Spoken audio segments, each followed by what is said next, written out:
Hi, welcome back to my channel. Hopefully I can deliver this message well. It's about a queen servant who is moving on from a very difficult phase in her life. She might be moving on from a person which caused a lot of grief. She feels like she loves this masculine who she's left behind. And it's a big secret.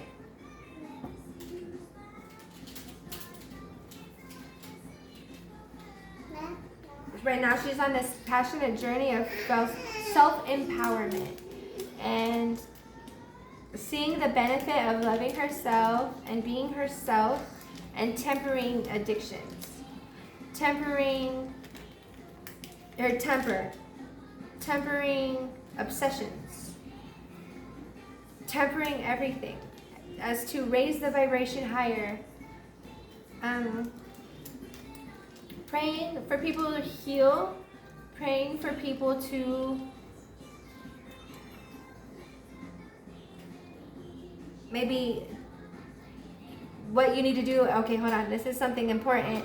Make sure you're eating and drinking appropriate right now, because right now our bodies need to be 100%. That means get rid of sugar and get rid of like really greasy food, or I don't know what it means.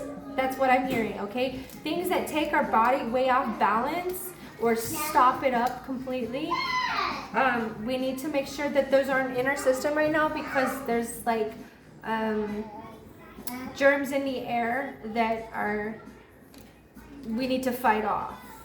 Okay, so as we fight off those germs or stay immune to them, like we need to keep our bodies healthy, and that's the advice. That's the main thing that's really just coming in really strong right now, and to not sabotage ourselves during this time, because it's a very like a very tricky, finicky time between the 5D and the 3D right now. There's a lot of exchanges happening. There's going to be a lot of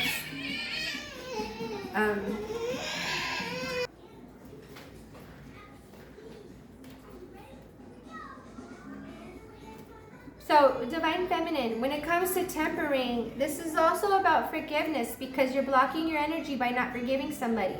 Somebody did you wrong, and you know it, they know it, but it's also this other aspect where if you're the rescuer, do you need to be paid back for the rescue? If you were there to help somebody and bring them out of their devils and help them come up, and they did, do they owe you for that? No, they don't. They don't owe you. The reason why is because that just means that you want them to stay needy. That means that you didn't really care to rescue them, or they need you, or whatever. I'm trying to say it like, okay, did you go and did you rescue somebody, or did you go and expect them to depend on you forever for it? Okay, so I feel like your mission is accomplished. You rescued somebody from the depths of hell and you put them on a much better path, because they had a choice to go left or go right, and one was like this alternative universe where they were way worse off maybe than they are now because of your intervention. But you're not meant to stick around for too long. You need to forgive them for not repaying you for what you've done for them. Or there's also this other aspect of maybe they're healing you and they rescued you, and now they're expecting you to pay them back, and you're like, oh heck no, I'm moving on with my life because now I have the tools I needed to from the beginning. All right, and so there's this sense of expectation of somebody to reciprocate, somebody to give back what you've given, and that's just not going to happen in that scenario if that you're not forgiving. So just go ahead and forgive it, because the whole point was for you to put all your efforts into it for it to work, and then move on. If the goal was to receive from it, then yeah, then you wouldn't be to forgive that, right? It would be very difficult to forgive that because you never received from it what you expected. But just go ahead and understand that you're healing somebody else, and that was your duty to to humanity maybe. And so do yourself the duty to forgive, and that will help you release even more of the things that are weighing you down the most. And this can go either way. Now,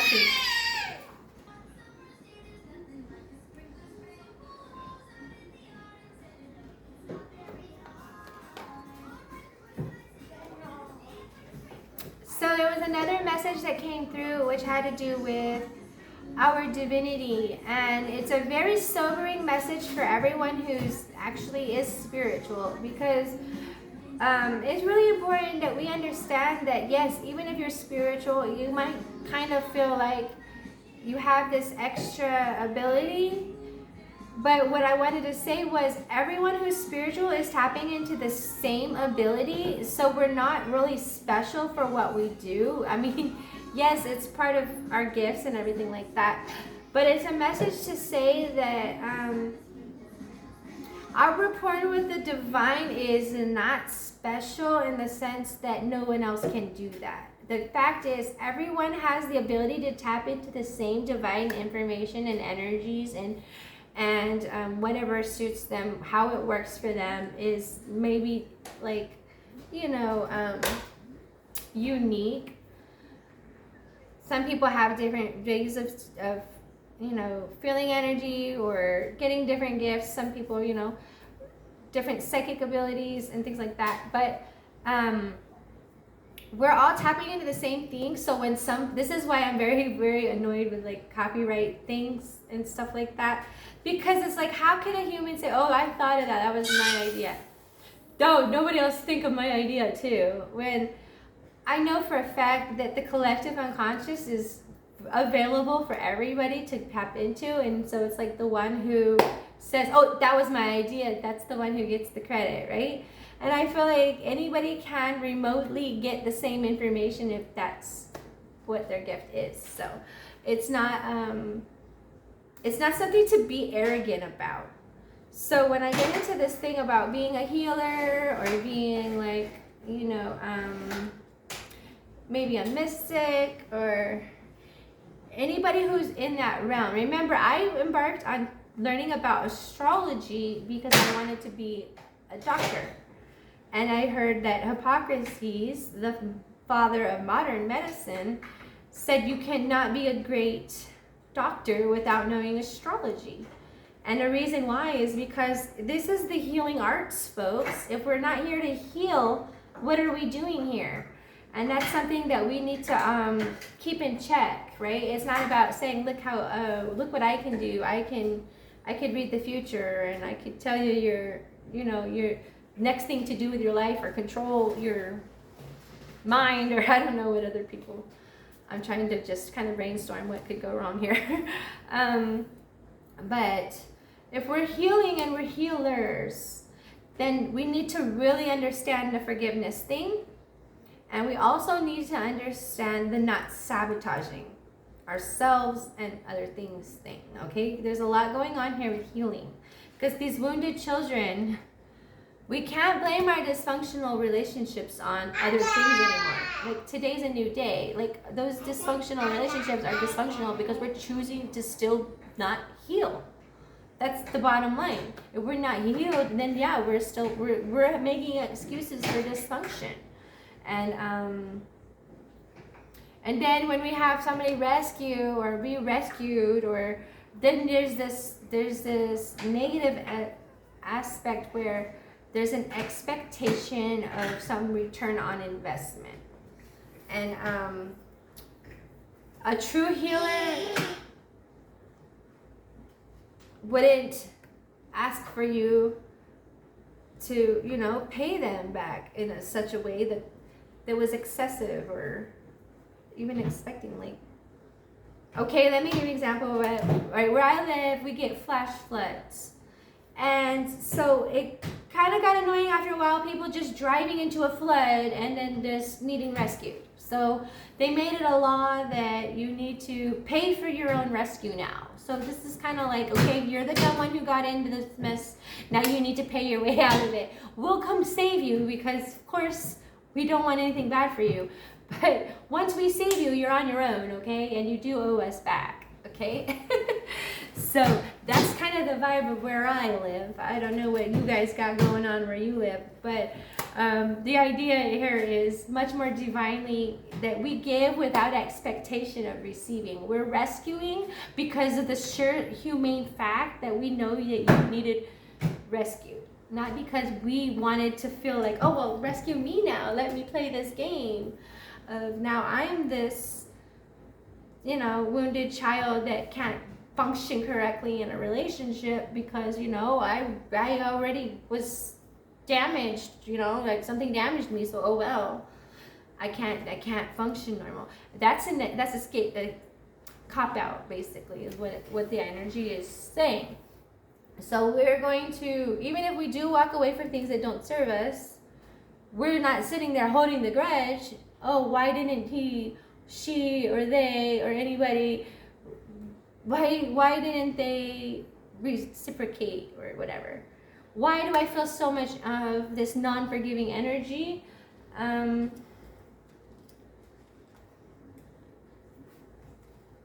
Somebody felt really enslaved. Like somebody felt really like somebody abused them and their niceness. Like they took their kindness for weakness. And so whoever you are, forgive it. So you're kind, oh well. They took it for weakness, but it's not. It's a strength. Forgiveness is a bigger strength than that, okay? So forgiving it is more important than being kind in the first place because you need to be kind to yourself. And how do you do that? You open up your blessings. How do you open up your blessings? Well, we were talking about this earlier. You temper that shadow. We don't want to only revolve around the earth because we want to, if we're the moon, we want to revolve around the earth. This is a very shadowy thing. It looks balanced, but when you take a step back and become the sun, you can see the earth and the moon, and you see it's only a fraction of the solar system, let alone the entire universe. So it's a very minuscule perspective when we stay in our shadow. Our shadow holds us back so much more than we can know. And that's why I preach all day long that you can be a mystic, but if you stay in your shadow, you're going to have a delusional rapport with the divine. That is very important to understand. If we don't have the sun and be the center of it, we lose all the perspective that we were supposed to be tapping into in the first place. Okay, so there's that. And also, what was I talking about was, this is for masculine and feminine, which was we're moving out of any type of victimness, any type of unnecessary control schemes, anytime you feel like your life force is being drained by somebody, you're moving away from them. And anytime you feel like you're not doing enough to help others, then you're doing that. You're healing enough so that you can do that. Because you withdrawing from vampire energies was enough for you to find yourself, to gain control, to dare to be yourself. So that way when you come back into society, you're this new changed person. You're not going to just give it up to the wind. You're not just going to start, if you were using something, you're not going to start using again because you're around people like who do whatever you did. And, you know, you're going to be immune to the effects of the world and the shadow on you, because you see how much more you benefit from the tempered self. When you try really hard to do this, okay, you shouldn't have to try really hard. You just do it. There's no trying and doing. You're just doing. Yeah, quote me on that. There's no trying and doing. There's just doing in doing. Okay, so just do it. Just do it. Move away from the people who kill your life force. Your spirit is what gets you. This is the sun, remember? Sun, the soul. Yeah, anything that's getting your sun down, getting your light to not shine, and you're a shiner, dag on it, then go shine, all right? You're the queen. energy and your the king energy. So you're really definitely embracing all of the positive, all of the maturity, all of the lessons, all of the wisdom from divine, from the people who are in touch with divine, anywhere you can get it. That way you can level up and let's see why. Let me see what the reason why.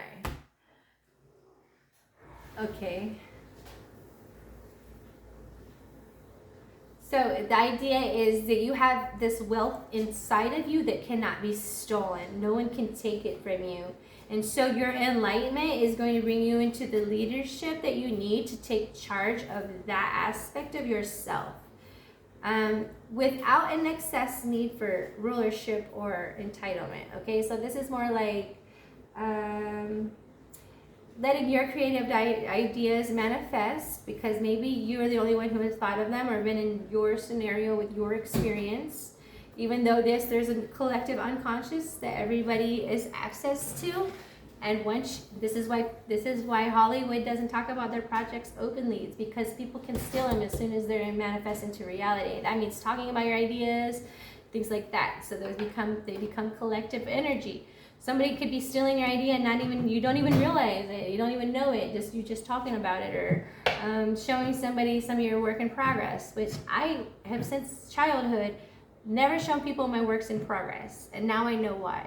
Once I learned more about tarot and spirituality and stuff, I realized this was a natural self-protection method. People cannot sabotage it and take it from you if it's not already out into the collective, right? So this kind of like, yeah, you can have your originality. There is originality, and people want credit for that. The problem is, what I have with that is that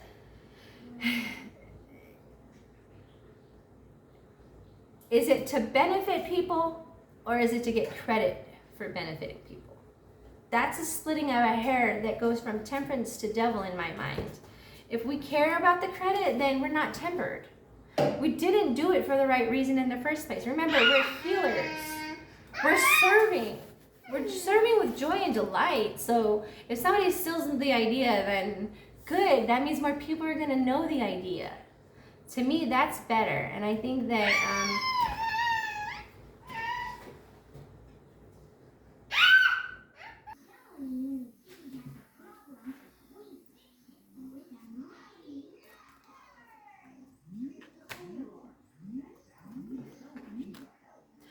sometimes when our energy is really healed, it automatically heals people that you're around. Like, it automatically sets in motion healing qualities in others around you. And people start to strive in a different way towards different things, and they start to get perspective in ways. And so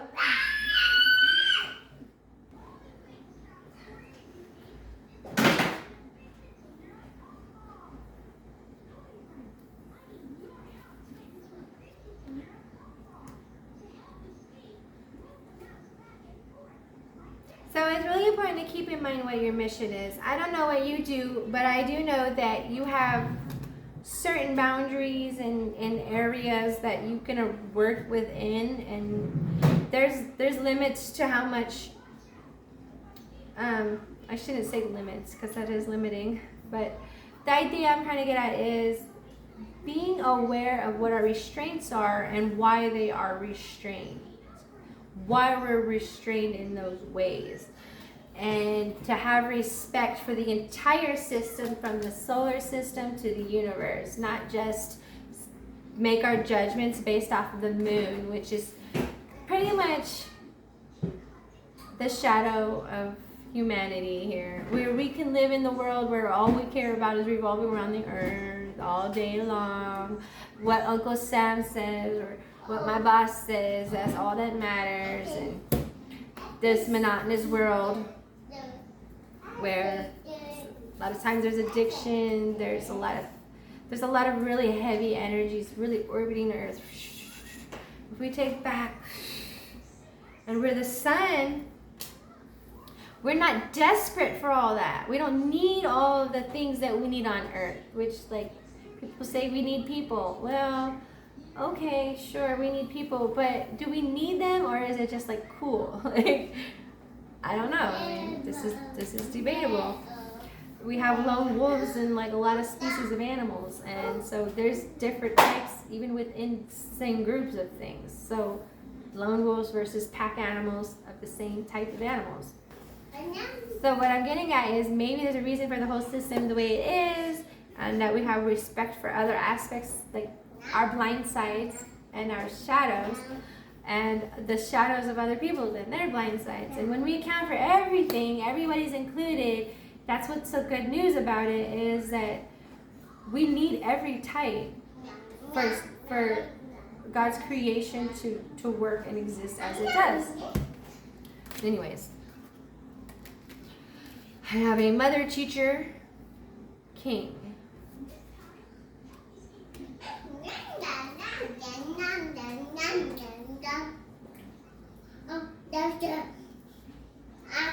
Yeah, interesting. I don't know what to say about that. Maybe it has to do with pioneering your path, using your creative energies in a domain that you have, actual say in. People can tell that you're a good teacher, or that you're a good nurturer, and that you're a good leader, and that you are going to pioneer a new path. And I was talking earlier about how we don't like to copycat, but what we do, we copycat, like by intuition, or we're using our intuition. Maybe you have some experience in some lineage that is different than other people, and so you're tapping into things other people can't tap into. And I think that that's something that you should be taking a look at in yourself, because whatever that is, whatever is unique to you, you could bring forth stuff that nobody's seen before and that hasn't been done yet. And don't give your ideas away, just go straight for it. Just go towards your idea and bring it to fruition. This is the best time. There's so many modalities to get your ideas out, or your whatever you're doing. I'm getting this again. I was saying somebody's writing a book. So maybe one of my viewers is writing a book, but it's something like a new type of a business idea, some type of new way of looking at maybe tarot cards. I don't know, something about your way you view a dynamic system that's maybe been seen as static thus far. And so you're taking a system that's been around for years in a static way and seeing how dynamic it is. Something like that. And it might have to be something as simple as how you deal with your relationship. Maybe you've seen things in a new light. You're taking convention and you're destroying it with these new ideas and these ways that work for you and your partner, or you and your student, or you and your child, something like that, where you're just innovating new ideas of how to solve problems that everybody has, but still tries to solve them in old ways, where you're like kind of outside the box thinking. You're possibly even a shapeshifter, getting through different levels of consciousness. Maybe you're able to see potential in everything. Maybe so. Take this energy and open it up to the needs of those around you, and not just your needs. Open it up as far as you can, as wide as you can, to liberate yourself. Is mostly to do with forgiveness and shapeshifter. The shapeshifter energy is really cool because you see how it's a cocoon. It's going to suddenly be a butterfly. Just give it some time and some patience. Back to this Temperance. It's almost like you see so much potential in something that's just laying there dormant, like a cocoon, and it's just about to take off. It's right there. You have the patience, but you're also kindling it like fire. Like you're getting this fire started, right? You've been babying it. You've got hot coals, you got a little bit of paper or something, whatever you do to make fire. Maybe you're rubbing two sticks together and you're just like, okay, it's the friction's coming. It's about to make a spark, right? And it's gonna be successful, okay? So put your efforts where they're going on purpose. Open yourself up to receive.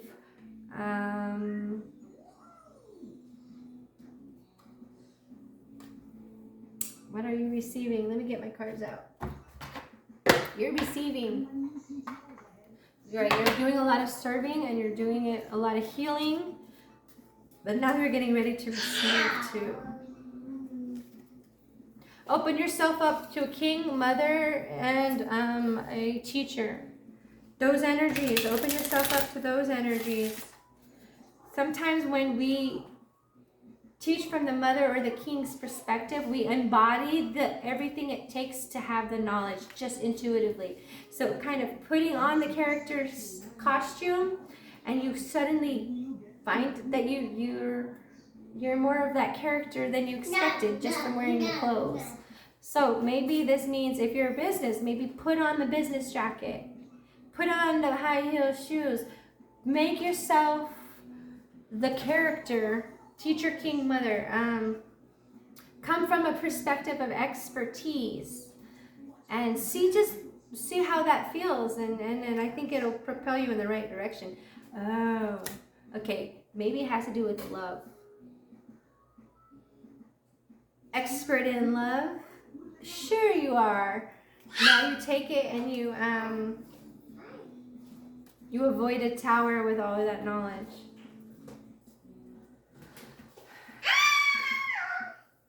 Interesting.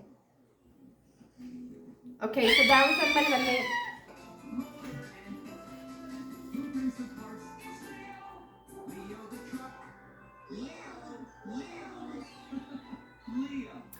So sometimes we go in with this great plan, this great idea, and then we fall flat on our face.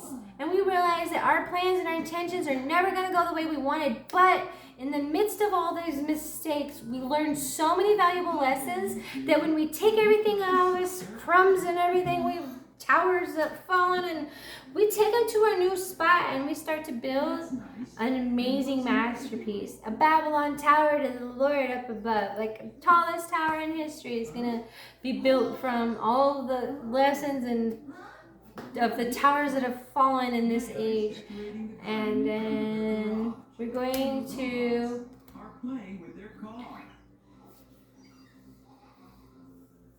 I think the scenario is somebody leaving a situation behind in love. It could go either way, but it really looks to me like that's a final decision somebody's making, is that they're either forgiving somebody and moving on, or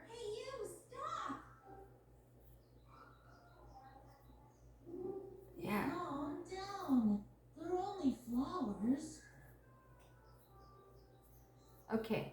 Or there's this other aspect. Okay, so either they're forgiving somebody and moving on anyway, or they're looking at whether or not they're doing an inventory of whether or not they're doing too much to win and not enough to come to an ethical variation of the story, of ethical version of reality. More of an awareness of suffering inflicted, more of an awareness of the suffering incurred, and deciding that winning at all cost is not the way to go, because we're going to have a bloodbath of a whole bunch of people and nobody who's going to rise up to be the mother, king, teachers.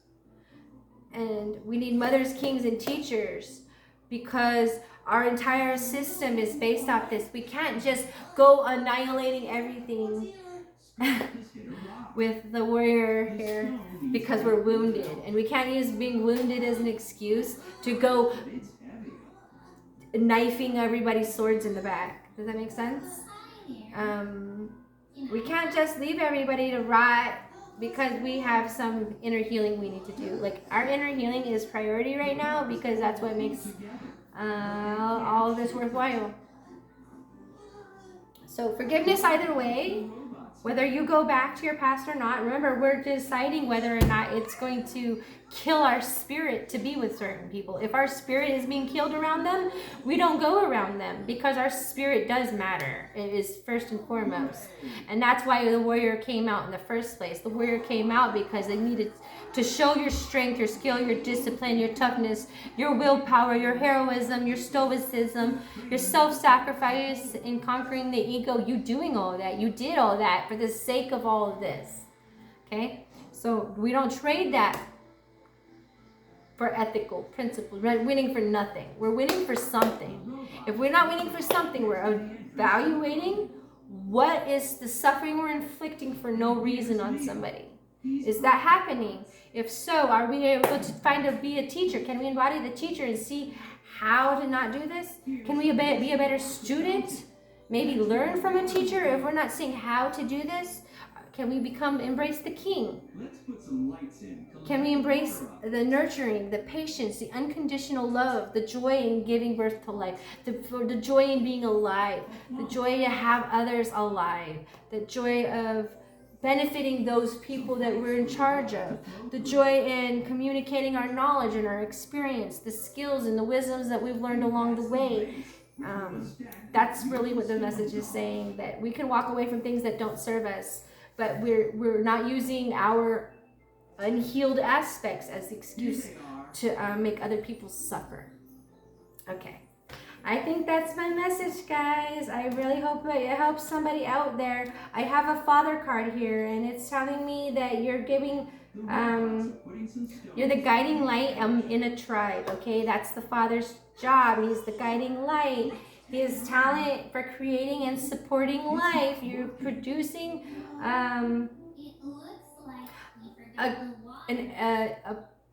basically a shepherd in yourself, so people will want to follow you. They'll know that you're taking them to greener pastures, that you're not just in charge for the sake of saying, look at me go. You're actually doing it because you're being divinely guided, divinely protected, and your light is going to be shown to so many. That's why they're going to flock to you. That's why they're going to be around you and supporting you, and that's why they love you. You're not a dictator. You're not abusing your authority. See, you're the father. You're there to create a supporting environment, and everyone you're around will appreciate that, and they will always look to the one who is showing that they are the light. That's going to be a natural aspect. The people are going to want to be around you. They'll feel like your energy is healing. They'll see you as fatherly. They'll see you as warm, and and they'll appreciate that. They see that you face your fears and that you don't have a problem standing up for yourself. All right, I think that's good for now. I'll talk to you in my next video. If you liked anything, please like. If you made it this far, you should totally subscribe. Seriously, hit me down there. If the comment, if you have anything to say, I would love to hear it from you. I would love to hear what everyone says. It's very interesting, the different types of viewers I have, and it's becoming a majority male audience, guys. I'm really happy to see that these father figures are really stepping up. We'll see you next time.